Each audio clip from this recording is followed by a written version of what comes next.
آج صبح سے ہی موسم بہت خوشگوار تھا۔ پورے آسمان پر کالے بادل چھائے ہوئے تھے۔ کچھ دیر کے لیے ہلکی ہلکی بوندا باندی کا ایک سلسلہ شروع ہو جاتا اور پھر کچھ دیر بعد ختم ہو جاتا۔ موسم کافی رومانٹک تھا۔ ایسے موسم کو گھر میں بیٹھ کر ضائع کرنا موسم کے ساتھ ناانصافی تھی، اس لیے وہ چاروں بھی گھومنے کے لیے گھر سے نکل گئے۔ کچھ لوگ سمندر کے نمکین پانی میں نہا رہے تھے تو کچھ سمندر کے کنارے چہل قدمی کر رہے تھے، اور ان میں اب شام ہونے کو آ رہی تھی، اور جیسے جیسے شام ہو رہی تھی اس کے ساتھ ساتھ موسم بھی بدل رہا تھا۔ اب موسم کے آثار ایسے معلوم ہو رہے تھے کہ جیسے تیز بارش ہونے والی ہے اور نہ رکنے والا سلسلہ شروع ہونے لگا ہے۔ ہانیہ اب کچھ گھبرانے لگی۔ وہ کافی دیر سے خاموش بیٹھی تھی اور روحان نے اس کی خاموشی پر غور کر کے پوچھا، کیا ہوا ہانیہ؟ تم اتنی دیر سے خاموش کیوں بیٹھی ہو؟ کچھ نہیں، بس یوں ہی اب موسم کافی بدل گیا، ایسا معلوم ہو رہا ہے بھی تیز بارش شروع ہو سکتی ہے۔ ہانیہ نے روحان کے پوچھنے پر جواب دیا۔ اچھا ہے نا، پھر اور مزہ آئے گا، روحان چہک کر بولا۔ بس روحان اب گھر چلتے ہیں، میرا دل بہت گھبرا رہا ہے۔ کیوں، اچانک کیا ہو گیا تمہیں؟ روحان نے حیران ہو کر بولا۔ روحان، میرا دل بہت گھبرا رہا ہے، ایسا لگ رہا ہے جیسے کچھ برا ہونے والا ہے۔ رات میں جب بھی بارش ہوتی ہے تو میرا دل بہت گھبراتا ہے، رات کی بارش سے مجھے بہت خوف آتا ہے۔ ہانیہ نے کالے آسمان پر نظریں جماتے ہوئے کہا۔ ہانیہ کی نظر مناہل اور زین پر پڑی جو کہ انہی کی جانب آ رہے تھے۔ ان کے قریب آنے پر وہ بے چین ہوتے ہوئے بولی کہ اب چلیں گھر؟ ہاں چلتے ہیں، اتنی بھی کیا جلدی ہے؟ مگر تمہیں کیا ہوا؟ تم کیوں اتنی بے چین ہو گئی ہو؟ زین نے سوالیہ نظروں سے اسے دیکھتے ہوئے بس بہت دیر ہو گئی، اب گھر چلنا چاہیے، ہانیہ نے زین کو ٹالتے ہوئے جواب دیا اور آگے بڑھ گئی۔ چلو پھر اب گھر ہی چلتے ہیں، زین نے بولا، اور پھر وہ اپنا سارا سامان سمیٹ کے آگے بڑھ گئے اور بیچ راہ میں تھے اور تیز بارش شروع ہو گئی۔ اب ہانیہ کی گھبراہٹ اور بڑھ گئی۔ اب بالکل مکمل اندھیرا ہو چکا تھا، بہت تیز بارش ہو رہی تھی، جب بادل گرجتے اور پھر بجلی چمکتی تو ارد گرد خوفناک ماحول بن جاتا۔ چلتے چلتے کار نے ایک زوردار جھٹکا لیا اور وہ بند ہو گئی۔ لو، اب اسے کیا ہو گیا؟ یہ کیوں چلتے چلتے رک گئی؟ زین اسٹیئرنگ پر ہاتھ مار کر بولا۔ لو، جس بات کا ڈر آخرکار وہی ہوا، اب ہم گھر کیسے جائیں گے؟ پتہ نہیں یہ کون سی جگہ ہے اور اتنی بارش میں کوئی میکینک ملے گا بھی یا نہیں۔ زین نے کار سٹارٹ کرنے کی کوشش کی مگر کار سٹارٹ ہونے کا نام نہیں لے رہی تھی۔ مگر اب کرنا کیا ہے؟ پوری رات کار میں ہی بیٹھ کے گزاریں گے، مناہل نے بیزاری سے کہا۔ کر بھی کیا سکتے ہیں؟ مناہل کے بولنے پر زین نے جواب دیا، اگر ہم باہر نکلیں تو شاید کوئی مدد مل ہی جائے۔ تم دونوں ادھر کار میں ہی رکو، اور پھر روحان نے ایک چھتری اٹھائی، تم دونوں کار لاک کر لو، زین بولا۔ پلیز جلدی آ جانا، میرا ویسے ہی دل بہت گھبرا رہا ہے، ہانیہ بولی۔ ہانیہ کے بولنے پر روحان نے اس بات میں سر ہلا دیا اور پھر دونوں باہر آ گئے۔ بہت دیر تک ڈھونڈنے کے باوجود انہیں کوئی بھی میکینک نہیں ملا۔ بارش کافی تیز ہو رہی تھی، پانی جمع ہونے کی وجہ سے ان دونوں کو چلنے میں بہت دشواری ہو رہی تھی۔ ان دونوں نے واپس جانے کا ارادہ کر لیا کیونکہ وہ اپنی کار سے ذرا دور آ گئے تھے۔ دم بادل زور سے گرجے اور جب بجلی چمکی تو روحان کچھ دور ایک گھر نما نظر آیا۔ زین، یہاں سے ذرا دور مجھے ایک گھر نظر آیا ہے۔ گھر؟ کہاں؟ زین نے حیرانی سے پوچھا۔ وہاں سامنے، روحان نے اشارہ کر کے جواب دیا۔ بجلی پھر سے چمکی تو اس بار زین کو بھی وہ گھر دکھ گیا۔ مگر روحان، پہلے تو ہمیں وہاں جا کر ہم ان کو جب اپنی مجبوری بتائیں گے تو شاید ہماری مدد کر ہی دیں۔ چلو پھر وہاں چل کر دیکھتے ہیں۔ قریب پہنچنے پر انہیں کافی حیرانی ہوئی، وہ بہت کوئی پرانا کھنڈر بن چکا تھا۔ میں یہاں پر کوئی نہیں رہتا اور وہ کافی خستہ حالت میں تھا۔ اس گھر کے داخلی دروازے پر ایک بڑا سا تالا لگا ہوا تھا۔ ارے یار، یہ تو کوئی کھنڈر نما گھر ہے اور یہاں کوئی رہتا بھی نہیں، روحان نے حیرانی سے اس کھنڈر نما گھر کو دیکھتے ہوئے کہا۔ آج رات سر ڈھکنے کے لیے تو ٹھیک ہی ہے، صبح ہونے پر ہی سوچیں گے آگے کیا کرنا ہے، روحان نے زین کو دیکھ کر بولا۔ چلو ہانیہ اور مناہل کو لے کر آتے ہیں۔ آج رات سر ڈھکنے کے لیے تمہیں کوئی اور جگہ نہیں ملی کیا؟ ہانیہ نے جھنجھلا کر بولا۔ اور ہم اتنی تیز بارش میں تمہارے بنگلے جیسا شاندار گھر کہاں سے لائیں گے؟ یار میرے سے تو مزید کار میں نہیں بیٹھا جا رہا، میں تو چلنے کے لیے تیار ہوں، مناہل کے بولنے ہانیہ نے حیرانی سے اسے دیکھا۔ ہانیہ ضد چھوڑو یار چلو، مناہل نے ہانیہ کو مناتے ہوئے بولی۔ اچانک اچھا جیسے تم لوگوں کی مرضی، ہانیہ نے مجبوراً ہار مانتے ہوئے بولی، اور پھر اپنا کچھ سامان لے کر وہ کار سے باہر آ گئے، جس میں کچھ کھانے پینے کا سامان اور 1-2 پانی کی بوتلیں تھیں۔ زین نے کار کو لاک کیا اور پھر وہ چاروں آگے بڑھ گئے۔ مجھے یہ گھر کوئی ڈرامانی فلموں اور ڈراموں والا کوئی عجیبی گھر لگ رہا ہے، کہیں ایسا نہ ہو کہ ہم اندر چلے جائیں تو وہاں کوئی جن یا بھوت ہو اور پھر ہمارا نکلنا مشکل ہو جائے، ہانیہ خوف زدہ ہوتے ہوئے بولی۔ تو اس کے بولنے پر روحان اور زین ہنسنے لگے۔ یار ہانیہ، ایک ہی رات کی تو بات ہے، کون سا ہمیشہ کے لیے ہم یہاں رہنے آئے ہیں، ایک تو رات میں ایسا کچھ بھی نہیں ہوگا۔ وہ باتیں کرتے کرتے تھوڑا اور اندر داخل ہو گئی۔ وہ جس جگہ کھڑے تھے شاید اس گھر کا لان تھا، جس گھر سے انہیں اندازہ ہو گیا کہ وہ گھر کافی بڑا تھا۔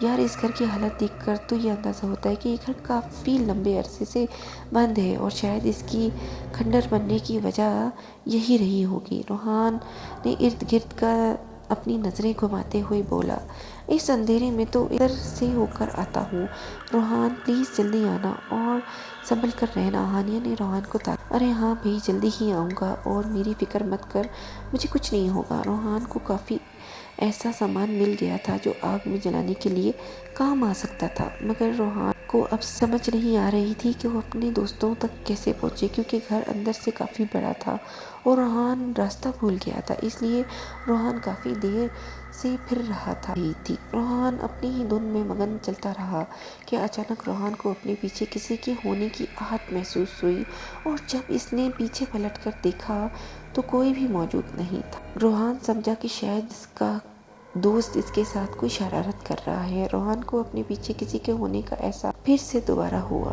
اس نے چونک کر پیچھے دیکھا تو وہاں پھر سے کوئی نہیں تھا۔ روحان کو اس بار غصہ آ گیا اور اس نے یہ خیال کیا کہ یقیناً زین ہی ہوگا جو اس کو ڈرانے کی کوشش کر رہا ہے۔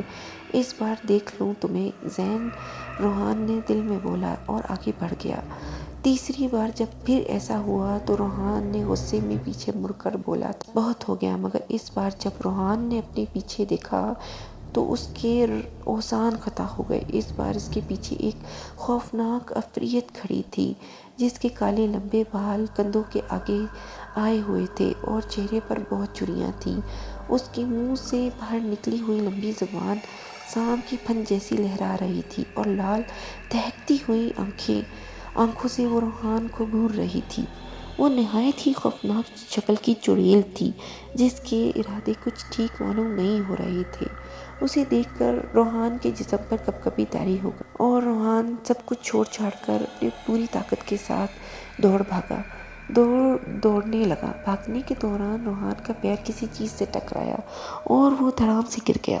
روحان کا موبائل بھی ادھر ہی گر گیا، جس کی وجہ سے اندھیرے میں اسے کچھ بھی نظر نہیں آ رہا تھا۔ روحان پوری ہمت جٹا کر کھڑا ہوا تو فوراً اس نے پیچھے دیکھا تھا۔ وہ چڑیل روحان کے پیچھے نہیں تھی۔ روحان کا خوف کے مارے برا حال تھا۔